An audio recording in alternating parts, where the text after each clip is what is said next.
Di dunia yang terus bergerak cepat, jarang kita berhenti sejenak untuk merenungkan mereka yang telah membentuk cara kita memahami semesta. Di antara kabut musim dingin, Saint Petersburg, hidup seorang pria yang nyaris terlupakan oleh waktu. Namun warisannya abadi. Ia tidak menciptakan alat perang, tidak pula menaklukkan wilayah, tapi ia menaklukkan ketidaktahuan. Dengan pena, pemikiran, dan mimpi, ia menyusun urutan unsur alam semesta dan memberikan dunia sebuah peta, tabel periodik, namanya Dmitri Ivanovich Mendeleev.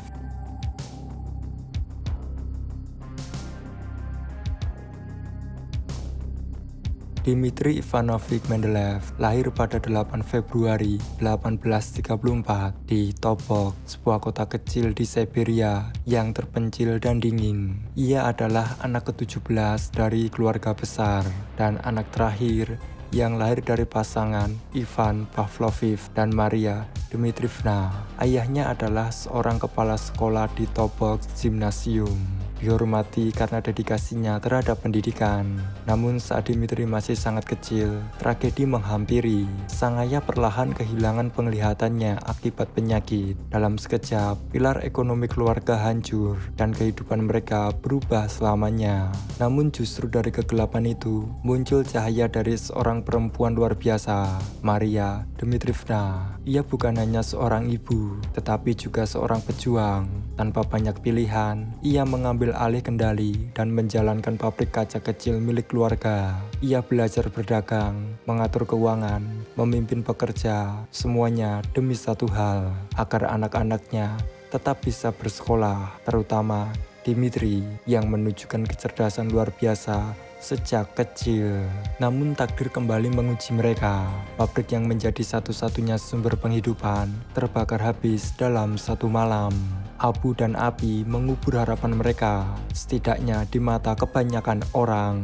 Tapi tidak di mata Maria. Dengan semangat yang tak tergoyahkan, ia memutuskan untuk membawa Dmitri ke tempat di mana ilmu pengetahuan tumbuh dan dihargai, ke Moskow dan kemudian ke Saint Petersburg. Perjalanan ribuan kilometer itu bukan sekedar lintasan fisik, tapi sebuah ziarah menuju masa depan. Mereka menempuhnya dengan gerobak, kuda, dan berjalan kaki. Di tengah salju, lapar, dan ketidakpastian, Maria hanya memiliki satu harta yang paling berharga, keyakinan bahwa putranya akan menjadi seseorang yang besar. Dan Dmitri, anak kecil kurus dari Siberia, menyerap semuanya. Ia tidak hanya mewarisi kecerdasan dari ayahnya, tapi juga keteguhan dan keberanian dari ibunya.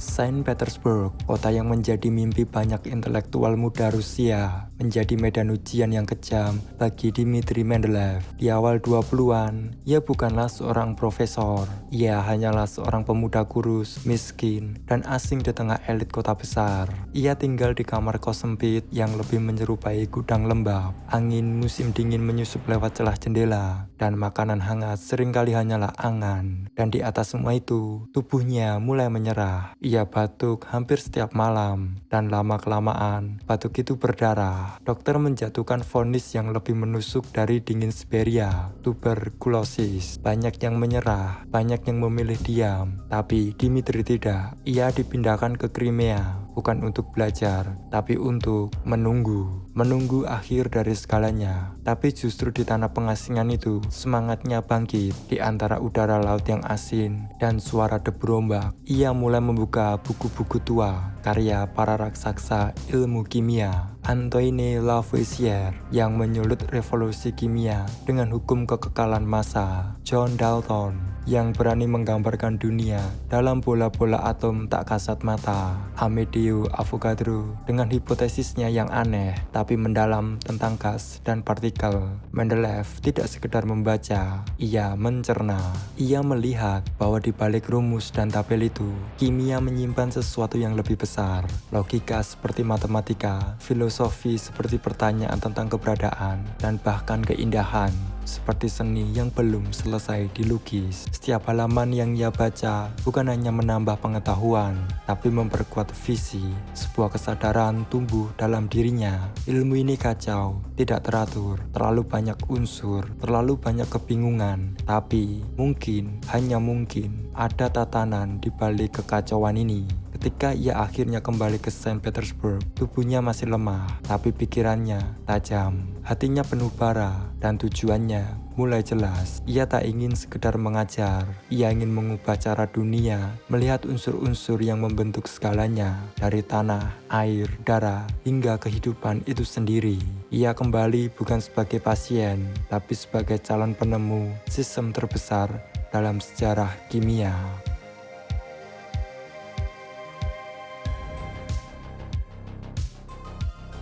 Pertengahan abad ke-19, dunia sedang berubah. Mesin uap menggerakkan revolusi industri, telegraf menghubungkan benua, dan kota-kota tumbuh dengan kecepatan yang belum pernah terlihat sebelumnya. Namun di tengah kemajuan ini, satu ilmu justru tertinggal dalam kekacauan, ilmu kimia. Lebih dari 60 unsur telah ditemukan, dari emas, karbon, hingga unsur-unsur misterius seperti yttrium dan cerium, tapi tak ada satupun sistem yang mampu menjelaskan bagaimana mereka terkait satu sama lain. Beberapa ilmuwan mencoba membuat tabel, sebagian mengurutkan berdasarkan berat atom, sebagian lain mencoba menyusun berdasarkan sifat, namun semua itu tidak bertahan. Tabel demi tabel runtuh di hadapan pengecualian. Satu-satunya cara belajar kimia saat itu adalah menghafal, tanpa logika, tanpa koneksi. Di ruang-ruang kelas, siswa mengingat sifat-sifat unsur seperti menghafal mantra, dan di laboratorium, para ilmuwan bekerja dalam kabut, berharap hasil akan muncul dari kebetulan. Ilmu yang seharusnya mengungkap hukum alam terasa seperti permainan tebak-tebakan. Bagi Dmitri Mendeleev, ini bukan sekedar masalah akademik, ini adalah penghinaan terhadap alam itu sendiri. Alam tidak bekerja dalam kekacauan, pikirnya. Jika unsur-unsur ini berasal dari alam, maka mereka harus punya pola. Pasti ada harmoni tersembunyi di balik kekacauan ini. Hari demi hari, ia menatap data, menulis ulang, mengurutkan ulang, dan setiap kali ia mendekati jawaban, sesuatu selalu tak cocok. Frustrasi mulai tumbuh, tapi Mendeleev berbeda. Di mana ilmuwan lain melihat kontradiksi, ia melihat petunjuk. Di mana yang lain menyerah, ia justru semakin yakin bahwa tugas ilmuwan bukan hanya mengamati, tapi menemukan tatanan yang tersembunyi di balik semua itu.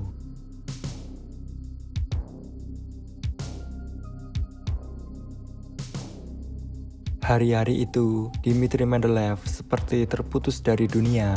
Ia tidak keluar rumah. Ia hampir tidak tidur. Ruang kerjanya menjadi tempat ziarah bagi ide yang belum lahir. Ia mulai menyusun unsur berdasarkan massa atom relatif, tapi seperti teka-teki dengan potongan yang hilang. Pola itu selalu tampak nyaris, namun tak pernah lengkap. Untuk membantu pikirannya, ia menulis nama-nama unsur pada kartu-kartu kecil, satu kartu untuk satu unsur. Ia menyusunnya, mengacaknya, menyusunnya kembali. Berjam-jam, berhari-hari, ia mencari pola. Tapi malam itu, tubuhnya akhirnya menyerah. Dengan kepala tertunduk di meja, ia tertidur di tengah kekacauan kertas dan kartu. Dan di sanalah sesuatu terjadi. Di dalam mimpinya, kartu-kartu itu yang sebelumnya acak mulai bergerak. Mereka melayang di udara, tenang, tanpa suara, lalu menyusun diri sendiri, seperti alam yang sedang menunjukkan wajahnya yang sejati. Ia melihat baris, ia melihat kolom, ia melihat pola yang sempurna. Sifat-sifat unsur berubah secara periodik, berulang, dengan keteraturan yang mengagumkan. Dalam mimpi itu, kimia bukan lagi ilmu yang kacau. Ia menjadi musik, matematika, keseimbangan. Dan ketika ia terbangun, dengan napas terengah dan mata melalak, Dmitri segera mengambil pena dan mencatat. Saya melihatnya dalam mimpi. Ia menggambarkan tabel itu, tabel yang akan mengubah dunia untuk pertama kalinya. Unsur-unsur tidak berdiri sendiri. Mereka saling terhubung dalam periodisitas yang indah dan alami. Itu bukan hanya penemuan, itu adalah wahyu ilmiah yang datang dari persilangan antara logika dan bawah sadar, antara data dan mimpi.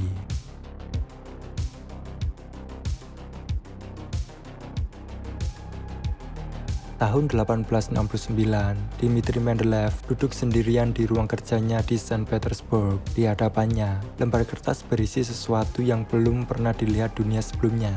Sebuah peta kimia alam semesta. Saya tidak menemukan sistem ini demi ketenaran, tulisnya. Saya hanya ingin menyusun unsur-unsur agar ilmu kimia bisa dipelajari secara logis. Tabel itu bukan sekedar daftar. Ia menyusun unsur berdasarkan massa atom dan sifat periodik, menciptakan baris dan kolom yang saling mencerminkan keteraturan. Namun yang membuat dunia sains terkejut dan bingung adalah ada ruang kosong dalam tabel itu. Mendeleev menolak untuk mengisi semua kolom. Ia percaya bahwa unsur-unsur yang belum ditemukan akan ditemukan dan bukan sembarangan unsur. Ia bahkan memprediksi sifat-sifat fisik dan kimia mereka secara rinci. Dunia terbelah, sebagian menganggapnya visioner, sebagian lagi mencemoohnya, menyebutnya pembual, penerka, mistikus ilmiah. Bagaimana mungkin seseorang meramal unsur yang belum ditemukan? Ini bukan sains, ini keberuntungan. Selama beberapa tahun, tabel itu menjadi bahan perdebatan, namun takdir segera berpihak padanya. Tahun 1875, 6 tahun setelah publikasi tabel, ilmuwan Prancis Paul-Émile Lecoq de Boisbaudran menemukan unsur baru, gallium. Dan yang mengejutkan dunia, sifat-sifat gallium hampir identik dengan prediksi Mendeleev. Massa atom, titik lebur, bahkan kepadatan. Para skeptis mulai diam. Lalu pada tahun 1879 ditemukan scandium, dan pada 1886 germanium. Keduanya kembali memenuhi prediksi Mendeleev secara sempurna. Tiba-tiba seluruh dunia menyadari ini bukan ramalan kosong. Ini adalah peta ilmiah pertama yang bisa meramal masa depan. Untuk pertama kalinya dalam sejarah ilmu pengetahuan, kita memiliki alat yang tidak hanya menjelaskan dunia, tetapi memprediksi dunia. Dan semua itu dimulai dari mimpi seorang pria yang tidak menyerah, bahkan saat ditertawakan.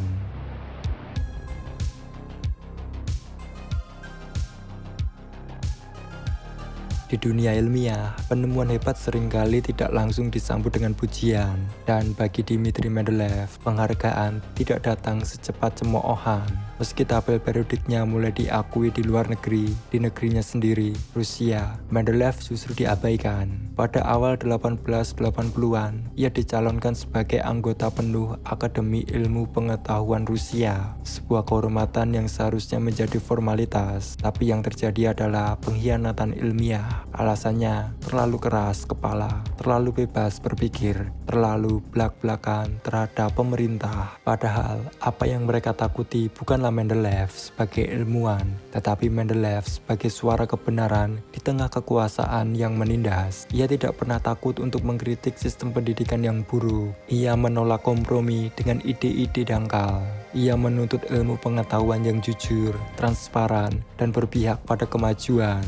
Ketika penolakan datang, ia tidak marah, ia tidak meminta belas kasihan, ia justru kembali ke kelas. Di balik papan tulis dan tumpukan buku, ia menemukan medan perjuangan yang lebih agung, mendidik generasi ilmuwan berikutnya. Saya tidak butuh gelar, saya butuh perubahan, katanya pada seorang murid. Ia menulis buku teks, ia merancang reformasi kurikulum, ia memperjuangkan agar sains tidak lagi jadi hak istimewa elit, tetapi menjadi alat pembebas bagi seluruh rakyat. Meski hatinya kecewa, jiwanya tetap menyala.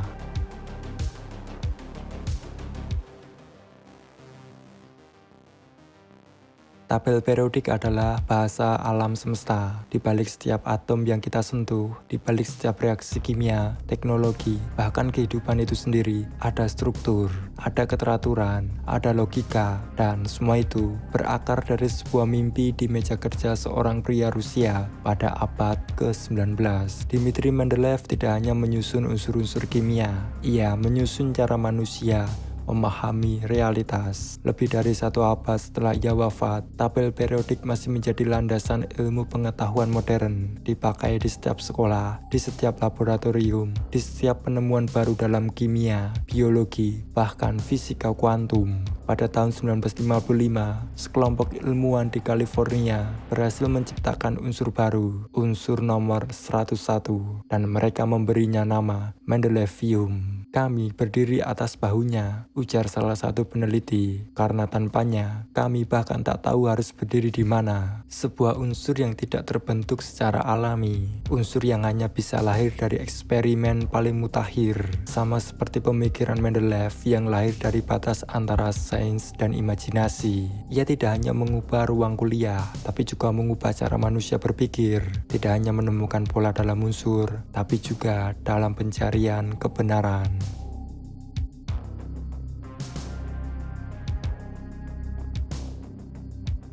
Dmitri Mendeleev membuktikan kepada dunia bahwa sains bukan hanya soal kecerdasan semata. Sains adalah perjalanan panjang dari ketekunan, intuisi, dan keberanian untuk mempercayai sesuatu yang lebih besar daripada angka dan rumus. Ia adalah seorang pria yang di tengah kekacauan dunia ilmiah memiliki kemampuan untuk melihat pola dalam kegelapan. Mendeleev bukan hanya menyusun unsur-unsur kimia, tetapi ia menyusun cara kita melihat dunia.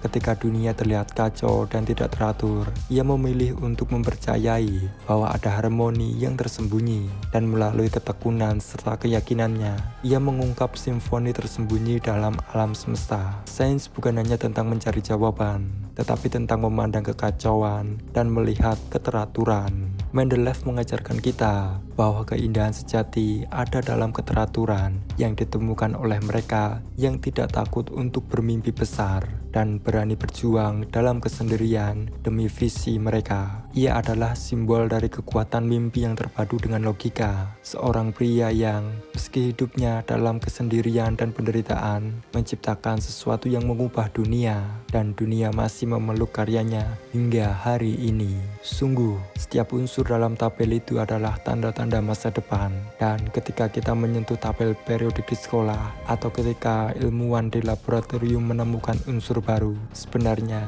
kita juga menyentuh warisan abadi dari seorang pria yang melihat simfoni dalam kekacauan.